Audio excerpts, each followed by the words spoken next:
Hey everyone, Lindsay here.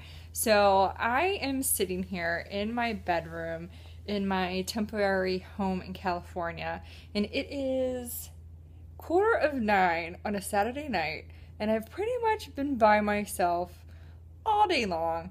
And I'm sitting here because whenever I don't have a lot to do, it gives me a lot of anxiety. Like I like to have plans, I like to be productive, but I don't have a car right now because my car was starting to break down and I didn't want to get it fixed since I'm leaving the country in a couple weeks. So I decided to sell it, and I've been lucky enough that my roommate has been letting me borrow her car while she's at work too, so that I can go to work. But obviously on the weekends I'm carless, and it's really interesting because it's like I can't really make plans or go and do anything. And today was a rainy day in California as well. So anyway, so I'm just sitting here because it got me to thinking about how much we project on social media, especially people that travel. Like all of the pictures of all the cool places that we go and the great things that we see and the people that we meet, which is, it does happen and it's a great part of it. But there's also this silent side that I think not a lot of people want to acknowledge, of when our lives are absolutely completely just boring, or we don't, we're in this transition mode. And what I mean by that is right now as I said, have about 3 weeks until I leave the country again. So I'm in total money saving mode. So I am actively choosing to kind of lay low and not spend that much money, which means that I do a lot of nothing. So luckily for me, I do have a writing job, so that keeps me busy, but there's only so much that you can do. And I know, at least for me, somebody that likes to be around people and this and that, it can become very lonely. So I want to make this message for people because it especially even happened to me when I was traveling and living in different countries. Yes, it is absolutely exciting, and you are going to feel the most alive that you've ever felt in your life. I have specific, just vivid memories of things that I was doing abroad and when I was traveling that was oh my gosh, I don't think any cell in my body could be more alive than I was right now. And one of those was actually when I was in the Canary Islands. I had this awesome dinner with this local that I had met, who his family owned a restaurant, and I biked up there to have dinner and have some wine, and then it was dark and I had to bike home back to the hostel where I was volunteering, which was in this really remote small town, and it was pitch black, and I was just driving down the road on my bicycle by myself, the stars, and just being oh my god, I'm so incredibly blessed and so alive right now. This is crazy. But then there's also been times where I've just been incredibly lonely and been in the most amazing situations, but still felt wait, you know?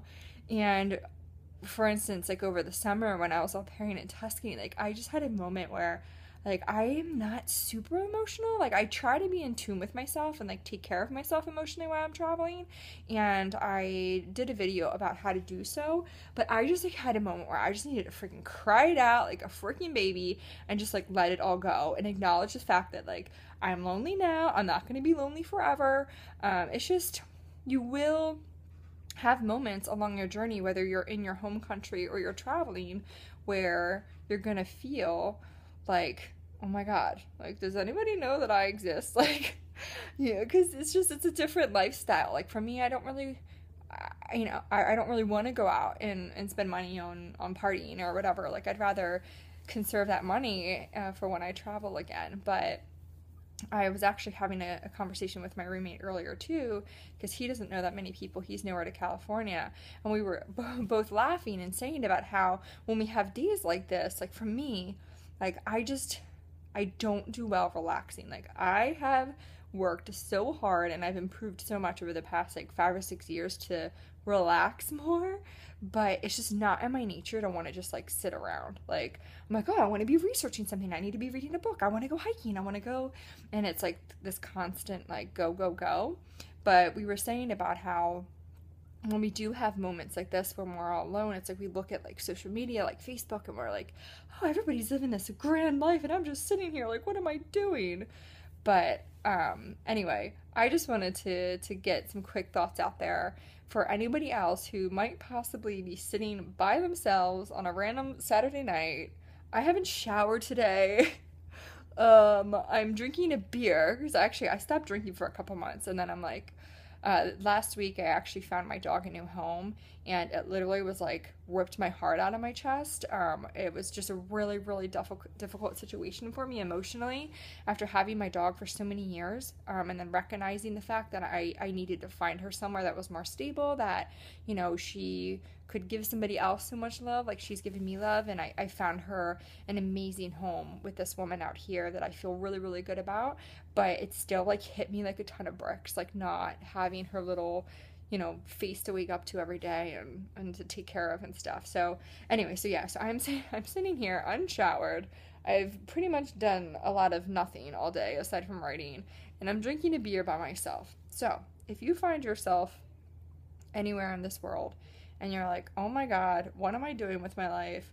And does anybody know I exist? Just reach out and say hello because it's going to happen. And I wish somebody would have told me to expect and anticipate these feelings before I traveled, because when I hit my first little wall traveling, it was really tough. But